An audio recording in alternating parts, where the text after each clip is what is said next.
Bonjour et bienvenue dans cette deuxième vidéo offerte. Et donc pour cette deuxième vidéo, j'ai choisi de vous parler du leadership. On me pose souvent la question de savoir ce qu'est un grand leader.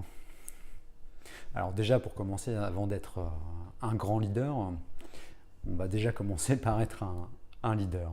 Et souvent avant, on est un manager ou bien un entrepreneur. Donc nous allons parler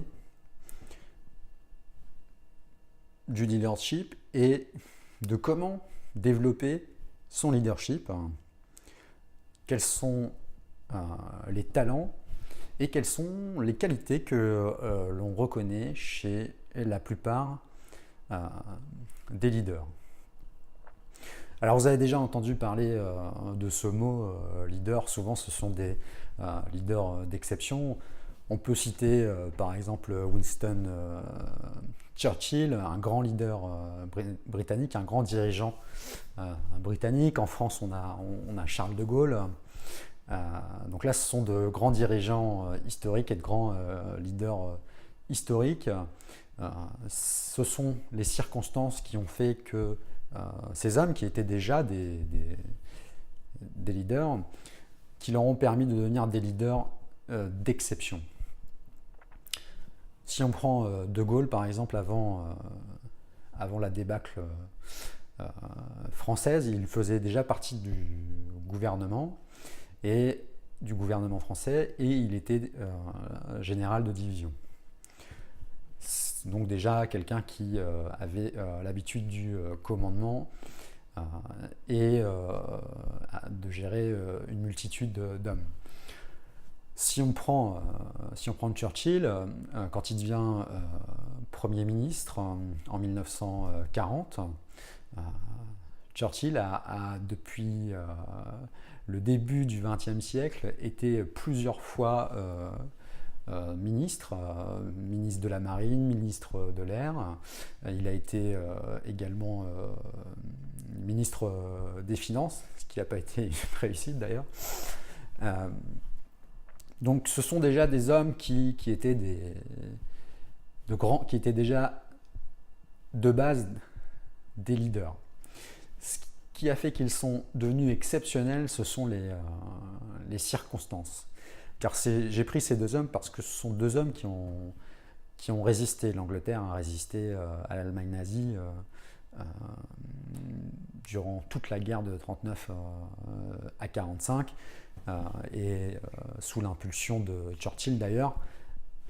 En 1940, Churchill n'est pas devenu Premier ministre pour rien d'ailleurs, parce que on lui reconnaissait des qualités de combattant, de quelqu'un qui était jusqu'au boutiste. Enfin, il avait vraiment de très très grandes qualités. Churchill, il avait un mental à toute épreuve. Et Churchill, c'était cet homme, enfin sa vie, ce poste de Premier ministre anglais, quelque part, pour ce temps-là, c'était le Premier ministre qu'il fallait à l'Angleterre. Hein. Donc, de par son tempérament, de par son... Donc, et donc, ça a été un leader d'exception, puisque on dit souvent, sans De Gaulle, la France n'existerait plus, mais sans Churchill, l'Europe n'existerait plus. Donc voilà, ça sont des gens qui ont marqué l'histoire de par leur grand leadership, tous les deux. Aujourd'hui,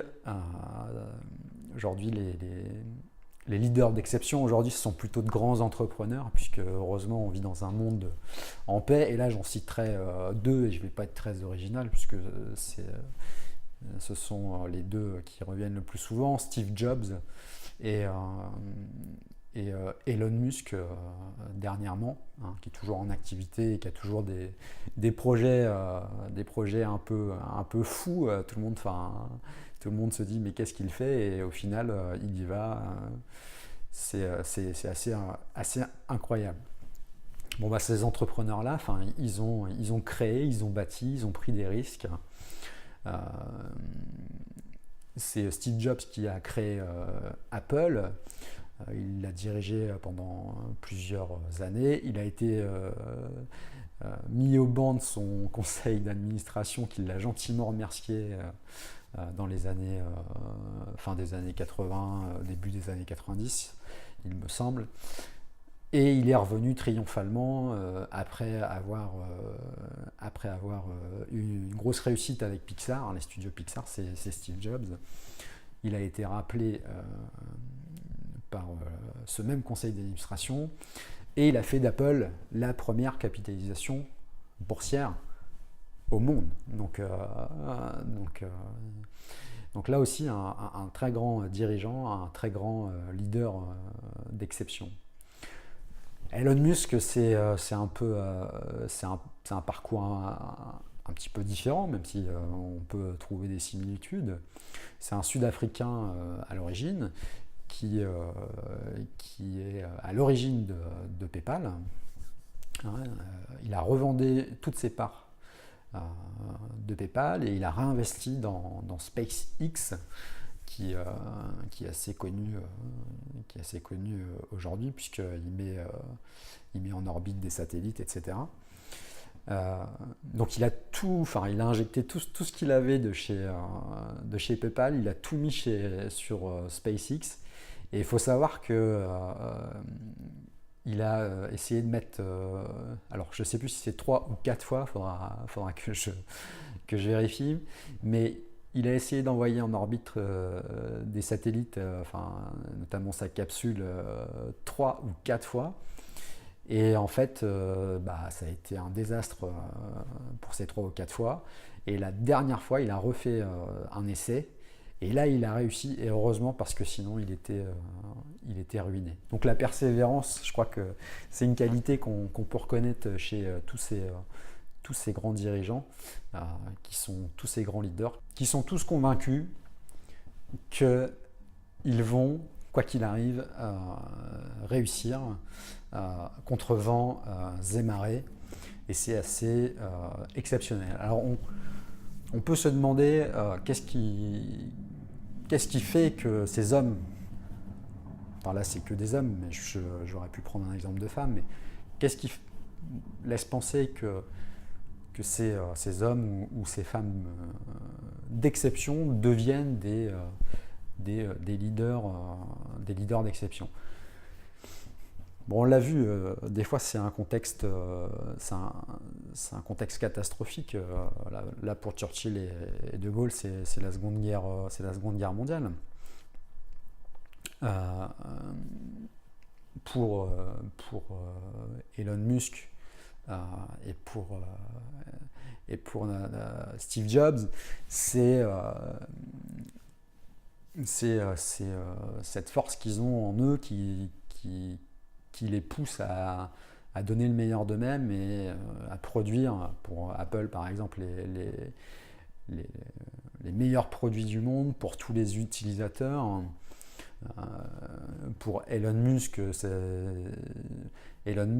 son objectif c'est d'envoyer d'ici 2030 un homme sur Mars, ce qui est quand même assez exceptionnel. Et le gars, il a cet objectif-là, et à ses équipes, il dit voilà, on va le faire. Elon Musk, il se dit je vais m'entourer des meilleurs au monde pour atteindre cet objectif. Dans chaque, il va décomposer son objectif et il va travailler avec les meilleurs au monde dans leur spécialité pour réussir ses objectifs les plus fous, parce que c'est quand même incroyable déjà d'avoir mis en orbite des satellites, une entreprise privée. Personne ne l'avait jamais fait, il n'y avait que les États qui faisaient ça, hein. Donc les superpuissances, quoi, l'Europe, la Chine dernièrement, les États-Unis évidemment, mais donc on a affaire vraiment à des gens exceptionnels avec des objectifs hors du commun, et une persévérance incroyable, et puis aussi beaucoup d'intelligence. La question, c'est finalement pour vous, comme pour moi, c'est comment je fais moi à mon niveau, manager débutant, manager plus expérimenté, comment je fais pour devenir un leader, comment je fais pour devenir ensuite un grand leader, hein, donc, mais déjà devenir un leader, c'est déjà quelque chose de très bien. Alors on a identifié on a analysé plusieurs leaders et on s'est rendu compte, bizarrement, qu'ils avaient des talents et des qualités que l'on pouvait reconnaître dans chacun de ces leaders. Donc aujourd'hui, dans cette vidéo, je vais vous parler de ça. C'est très intéressant et j'espère que ça va vous passionner comme moi. Donc on va essayer d'abord de répondre à une première question assez simple. Qu'est-ce qu'un bon leader? Alors, un bon leader, c'est quelqu'un qui a une vision. Hein, c'est quelqu'un qui, comme je vous l'ai expliqué avant pour ces grands leaders, sont des gens qui ont... Un leader, il a une vision. Cette vision, il la partage. Il la partage avec les autres. Et il sait en fait emmener chacun de ses collaborateurs pour que cette vision qui est la sienne au départ devienne celle d'un groupe. Et ça c'est le premier, enfin c'est l'un des premiers talents, c'est qu'ils savent faire adhérer les autres à leur vision. Réussir et savoir impliquer ses collaborateurs, les motiver jusqu'à l'accomplissement de cet objectif. Un leader, évidemment, pour arriver à cette adhésion, il accompagne chaque collaborateur, il accompagne ses équipes et il les fait grandir. C'est pas quelqu'un qui est spectateur, il est acteur de la réussite de ses équipes pour atteindre l'objectif.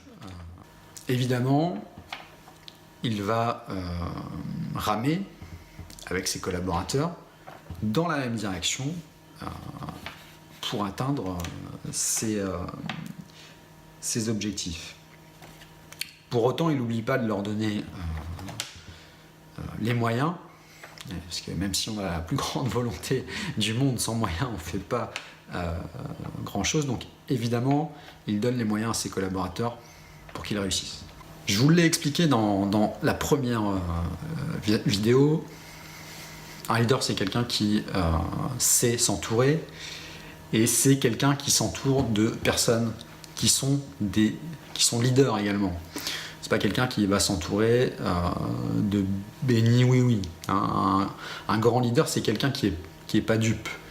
Il va chercher plutôt à s'entourer des meilleurs et qui sont des leaders comme lui, comme je l'expliquais tout à l'heure, chacun dans leur domaine. Il va chercher des gens qui vont être capables de lui dire la vérité, qui vont être capables de le contredire si c'est dans l'intérêt de l'atteinte de l'objectif. C'est en fait ces gens-là que va particulièrement apprécier un leader. Je l'expliquais tout à l'heure dans la première vidéo, mais je vous ai expliqué la différence entre un leader et un manager. Le manager, il est désigné. Hein, il est désigné par voie hiérarchique. Un leader, il est désigné par ses semblables, hein, ou par ça peut être aussi par ses collaborateurs. même s'il y a une notion de voie hiérarchique qui me gêne un peu, mais de toute façon, il aurait été leader, même s'il n'y avait pas eu de voie hiérarchique. Donc il faut bien comprendre en fait cette nuance. Au départ, on peut être un manager, on peut débuter, devenir un manager, puis un manager confirmé. Et puis avec l'expérience qu'on a développée, les compétences qu'on a développées, on peut devenir un leader. Et donc c'est important de le séquencer un peu comme ça. La plus grande qualité du leader, évidemment, c'est le courage. Le leader, il va prendre les décisions qui sont impopulaires. Le leader, il sait que foncièrement, il le fait pour le bien de tous, dans l'intérêt général. Et donc il se dit que même si c'est pas populaire la décision qu'il va prendre, il faut quand même qu'il la prenne. Et il est prêt à prendre les coups parce que sa décision, justement, sera pas populaire.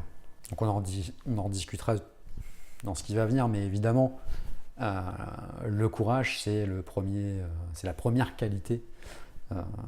C'est la première qualité d'un leader et de loin la plus importante. L'humilité également, c'est très important en fait. Il faut rester humble. Il ne faut jamais oublier que quel que soit l'échelon où l'on est, on est un rouage, même si on est tout en haut de l'échelle. L'atteinte de l'objectif, le projet d'entreprise, il peut que se réaliser grâce à chacune des personnes de l'entreprise. C'est pas juste une personne qui fait que ça marche et qu'on atteint nos objectifs ou nos rêves, même les plus fous. Un leader, il sait ça, il sait que sans les autres, il peut rien faire. C'est pour ça qu'il est humble et qu'il est à l'écoute de tout le monde et qu'il est en proximité avec les autres. Maintenant, dans cette partie, on va détailler les talents et qualités que l'on reconnaît chez les leaders. Donc évidemment, je vous ai parlé et je la mets vraiment en numéro 1. Cette première qualité, c'est le courage. Le leader, c'est foncièrement quelqu'un qui est courageux. C'est quelqu'un qui affronte les échecs. C'est quelqu'un qui remet jamais la responsabilité sur les autres. C'est quelqu'un qui assume les échecs et qui prend cela comme un nécessaire apprentissage. Et je viens de vous le dire, mais vraiment, le leader, c'est une personne qui sait prendre quand il faut prendre dans l'intérêt général ou dans l'objectif d'atteindre l'objectif. C'est quelqu'un qui va prendre des décisions parfois difficiles et des fois presque tout le monde. Il peut se retrouver avec beaucoup de personnes en face de lui et il tient bon parce qu'il sait qu'il a raison, il sait que le cap c'est ça et que si on veut atteindre l'objectif c'est ça, même si les autres ne le voient pas. Hein. Alors après, en général, c'est des gens qui ne se trompent pas, hein, parce que les mecs qui se disaient des leaders et puis qui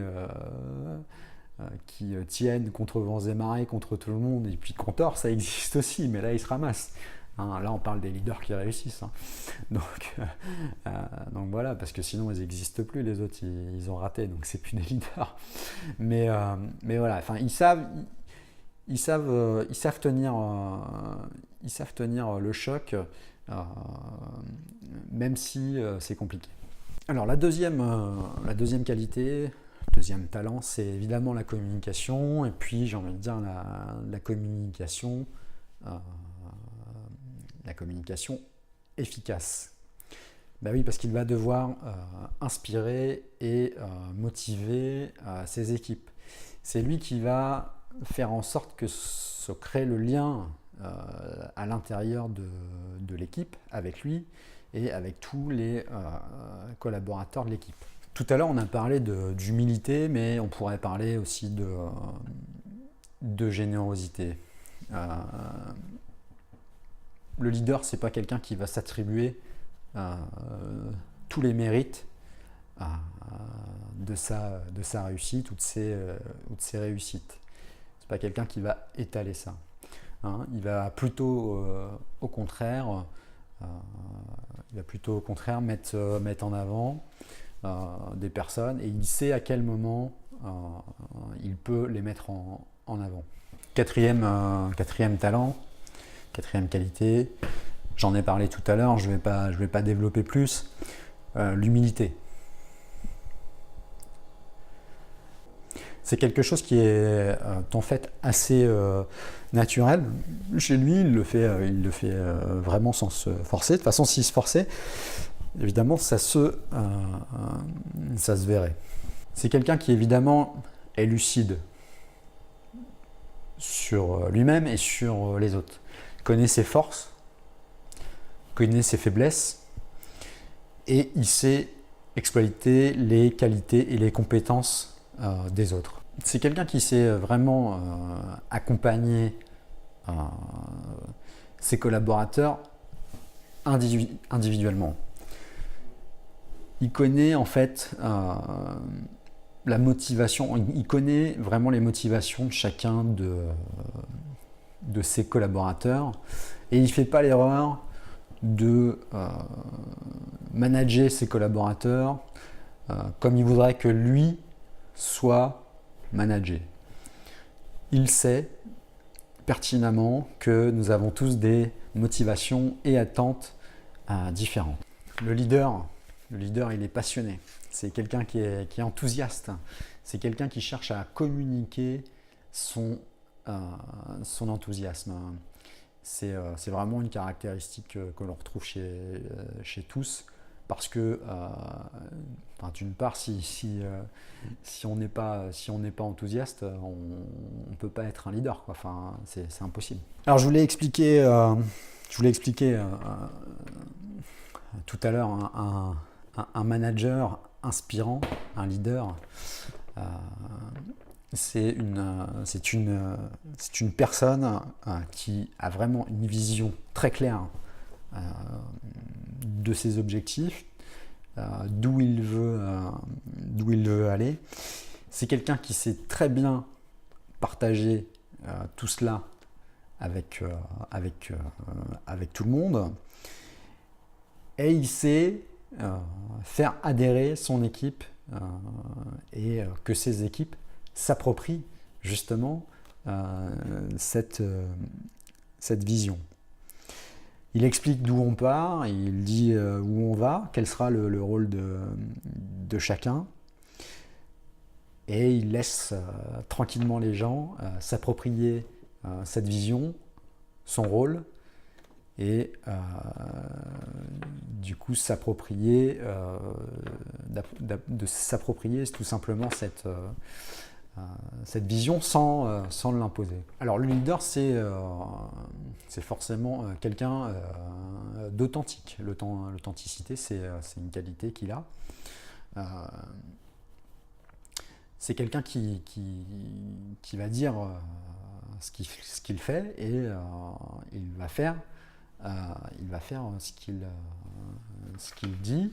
Il va mettre un point d'honneur à faire ça. Et puis c'est quelqu'un dans sa relation avec les gens qui ne va pas avoir d'arrière-pensée. C'est quelqu'un qui va être qui aura une grande franchise. Hein. C'est pas une personne c'est pas du tout un manipulateur. Alors une autre qualité, un autre talent du leader, ça va être l'accessibilité. c'est quelqu'un qui va être évidemment ouvert à la critique, qu'elle soit positive ou qu'elle soit négative, qui va être ouvert aux différents points de vue, aux idées nouvelles. C'est quelqu'un qui va garder la porte du bureau, quoi qu'il arrive, ouverte, justement, pour toujours maintenir ce lien et cette accessibilité. Pardon. C'est une personne qui va favoriser la circulation des idées et l'information dans l'entreprise. Voilà. Ça, on a besoin. De toute façon, on a parlé de la communication, qui était la deuxième qualité la plus importante. Si vous ne faites pas circuler l'information dans une entreprise, on communique mal, et quand on communique mal, on commence à faire beaucoup d'erreurs. Donc il a tout intérêt, le leader, à ce qu'il y ait des échanges d'idées, qu'ils soient positifs ou négatifs, qu'il les écoute, qu'il redonne du sens s'il y a du sens à donner, qu'il réexplique ses choix. C'est vachement important, et effectivement, en faisant ça, quand on voit que le patron, ou quand on voit que un grand chef est très ouvert et qu'on peut discuter avec lui, et du coup on a envie de communiquer, on a envie de parler avec, on sait qu'il n'y aura pas de problème si on a dit quelque chose. Alors évidemment, les critiques, si elles sont négatives, il faut qu'elles soient constructives, parce que si c'est des critiques négatives puis qu'il n'y a pas d'argumentation derrière, évidemment là le leader il va pas te dire c'est bien, tu critiques gratuitement et c'est fondé sur rien et tu critiques. Non, tu as une critique négative à faire, il faut qu'elle soit fondée, évidemment. Ça paraît normal, sinon le leader il va passer sa journée à écouter tous les ragots de la salle de pause. Donc c'est vraiment pas l'objectif. Donc voilà. Mais lui, le leader, vraiment, il fait tout ce qu'il faut pour que l'information circule dans l'entreprise. Il est attaché au moment de management. Il veut que lui sur sa communication, il se veut irréprochable. Et pour ses cadres, pour son encadrement, pour son comité de direction, il veut que ça communique très bien aussi. Donc il fait attention à comment communiquent les cadres de l'entreprise avec les collaborateurs. Parce qu'il veut que toutes les infos remontent pour prendre les bonnes décisions et pour toujours atteindre cette vision, ce projet qu'il a. On en a parlé tout à l'heure, mais on va développer un petit peu plus. Une autre qualité du leader, c'est qu'il est responsable de ses actes. C'est-à-dire qu'il assume. C'est le leader, il assume tout. C'est-à-dire qu'il assume ses erreurs, mais il assume aussi les erreurs de son équipe. Alors souvent on dit responsable mais pas coupable. C'est ce qu'on dit aux jeunes managers pour leur remonter un peu le moral quand ça va pas et que leur équipe il y a des problèmes, qu'il y a des soucis. On dit voilà, on t'engueule toi, mais t'es pas coupable, c'est pas toi, mais t'es responsable. Et le grand leader, lui, ça il y a très longtemps qu'il l'a intégré, donc il assume pour tout le monde. Et il sait assumer pour tout le monde, il se cherchera pas d'excuses. Donc ça c'est important. Donc voilà, donc il assume tout, il assume aussi les victoires. Quand ça va bien, il assume aussi. Donc ça c'est très très bien. On en parlait un peu, mais une autre qualité, c'est que il va savoir donner du sens à ses objectifs. Et c'est vraiment ce qui va faire la différence. C'est que il va expliquer, il va discuter, il va convaincre. Il va convaincre les autres que son projet c'est le meilleur et les gens vont avoir envie de le suivre. Ça c'est un beau leader ça. Et il va vraiment impliquer tout le monde, enfin, de la base de l'entreprise jusqu'en haut. Il va impliquer tout le monde. Et ça c'est vraiment une force qu'il a. Il a besoin de tout le monde pour réussir et atteindre sa vision, son rêve, son objectif. Voilà, j'espère qu'avec ces 12 talents et qualités reconnaissables chez un leader, tu vas pouvoir développer ton leadership.